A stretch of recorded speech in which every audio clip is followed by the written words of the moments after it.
Эфир продолжает выпуск новостей. В студии Надежда Саханская. Здравствуйте. Вначале коротко о главных событиях к этому часу. Лед крепнет. В республике увеличили грузоподъемность ледовой переправы Хатасы-Павловск до 5 тонн. Претензии за дело. В Усть-Алданском улусе обнаружены несанкционированные свалки. Место для творчества. В Уснере состоялась премьера детского аламхо-спектакля. В Госдуме рассказали о законах, которые начнут действовать в декабре. Так, с началом зимы сертификаты о владении русским языком иностранным гражданам смогут выдавать только государственные учреждения.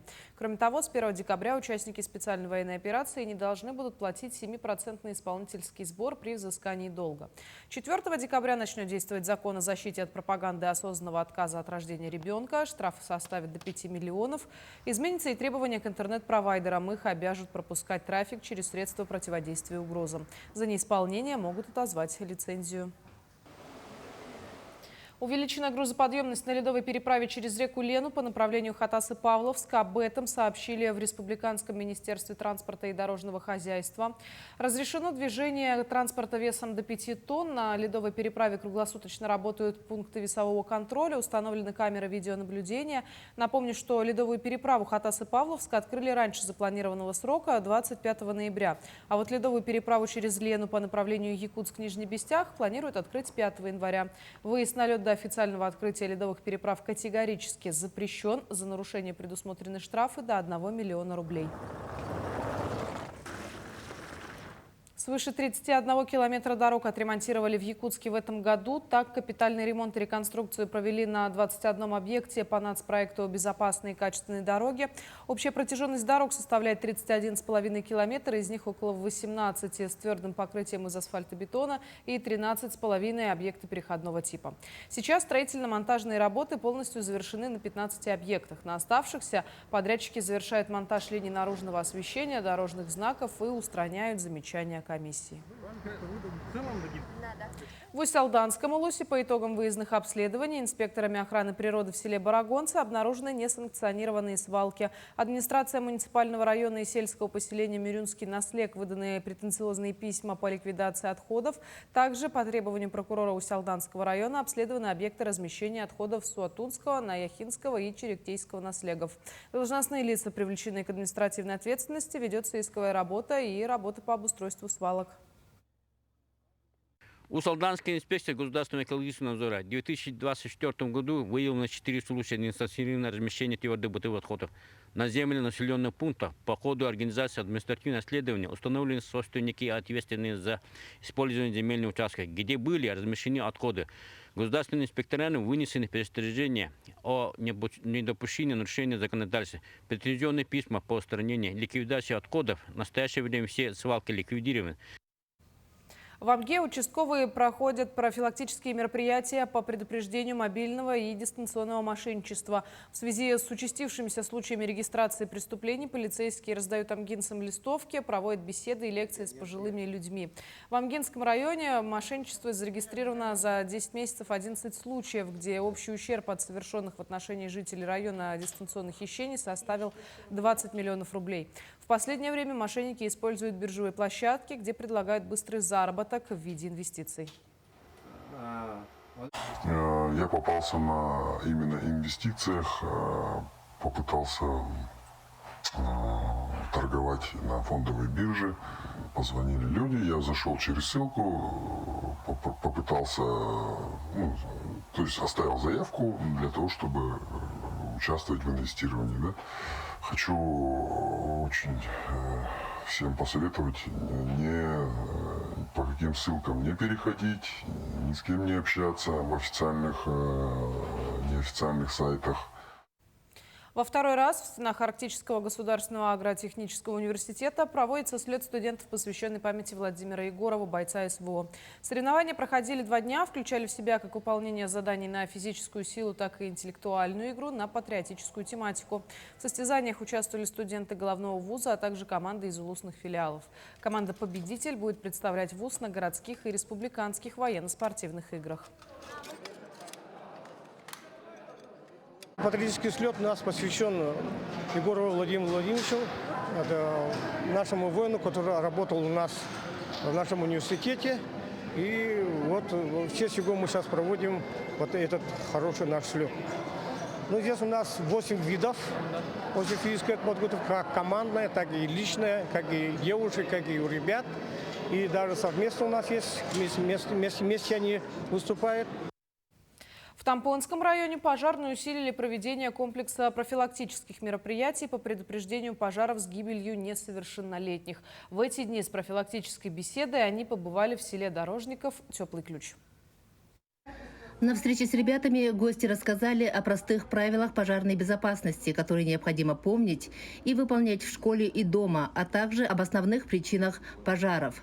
В ходе собрания с коллективом школы и родителями инструкторы проинформировали о росте числа несовершеннолетних на пожарах в республике.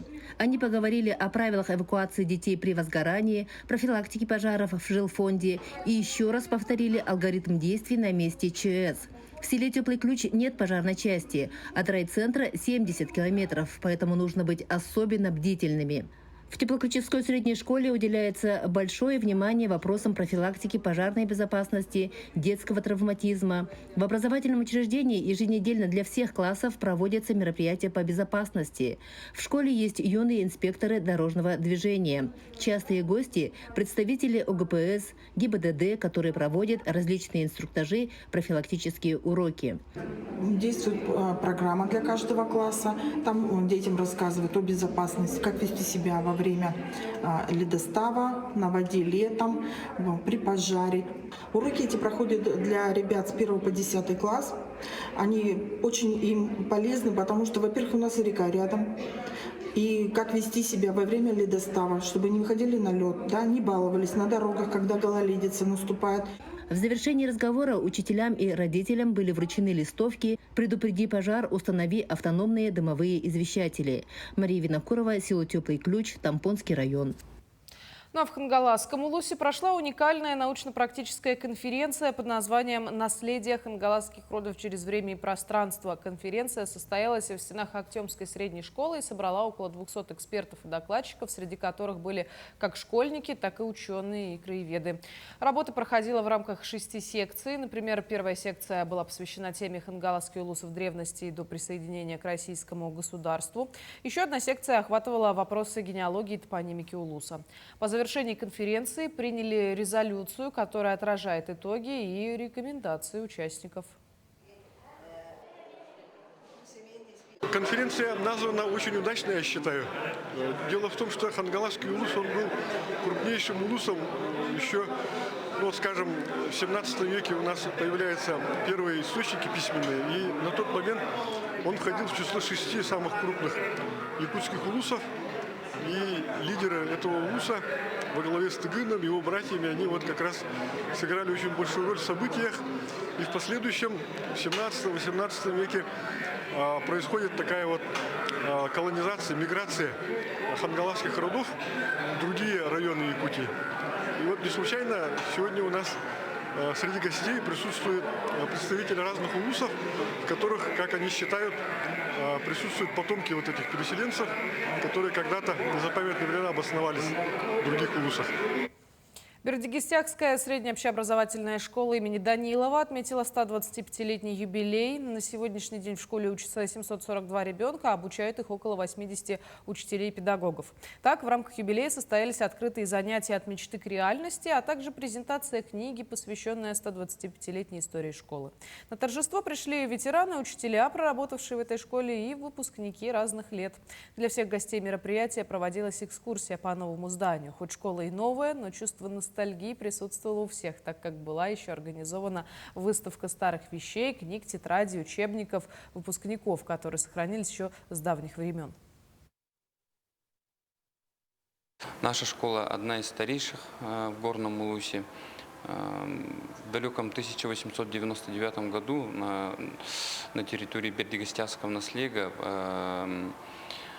церковно-приходская школа была открыта, и после этого, с этого момента наша школа берет свое начало, свою историю.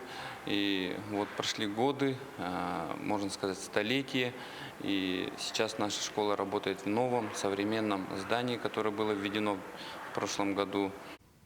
Ну а на сцене Уснежского дома культуры «Металлург» состоялась премьера детского спектакля в стиле Аланхо «Мальчик-орел». В постановке задействованы дети дошкольных и учебных заведений райцентра. Спектакль с удовольствием посмотрели и наши уснежские коллеги. Сказка в стиле Аланхо написана известным якутским модельером Августиной Филипповой в переводе заслуженного учителя Марии Поликарповны Бояровой «Мальчик-орел». Очень красивые костюмы, заботливо сшитые умелыми руками мастериц района. И дети стараются, волнуются. Да что дети, волнуются все.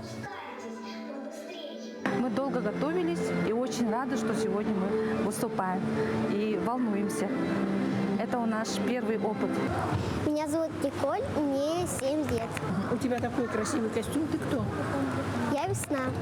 Я дочка Чискана. Каждый день по 2 часа я сидела в зрительном зале, наблюдала, ругала где-то поддерживала. Учила улыбаться, конечно же, на сцене. Участвовал в театре детском у Анны Петровны Бубякиной. 2 года я туда уже хожу, и меня выбрали. Это главная роль. Я должен быть ответственной. Коллективная работа учреждений культуры и образовательных учреждений набирает обороты. Это уже 3-я по счету постановка. «Маленький принц», «Конек-горбунок» и вот теперь «Мальчик-орел». Знакомство в раннем возрасте с народным эпосом – хорошее начало. Это на самом деле очень здорово, потому что идет преемственность, и мы знакомим наших деток непосредственно с нашим наследием, которое оставили нам наши предки. И это, конечно, очень ценно. У детей таким образом просыпается интерес любой национальности, которые живут здесь. У них проснулся интерес, у них глазки горели, они все понимали. Мы специально попросили руководителей, чтобы каждый руководитель прочитал им вообще, что это такое, что это за сказка Аланхо. Мне кажется, что каждый человек, каждый вообще житель нашей республики должен знать и должен быть знаком с нашими национальными традициями, обычаями, культурой. И это на самом деле очень здорово. Светлана Поцелуева, Андрей Неустроев, Уснера. К этому часу у меня пока все новости. Мы вместе с нашими корреспондентами продолжим следить за развитием событий и расскажем подробно далее. До встречи в следующих эфирах.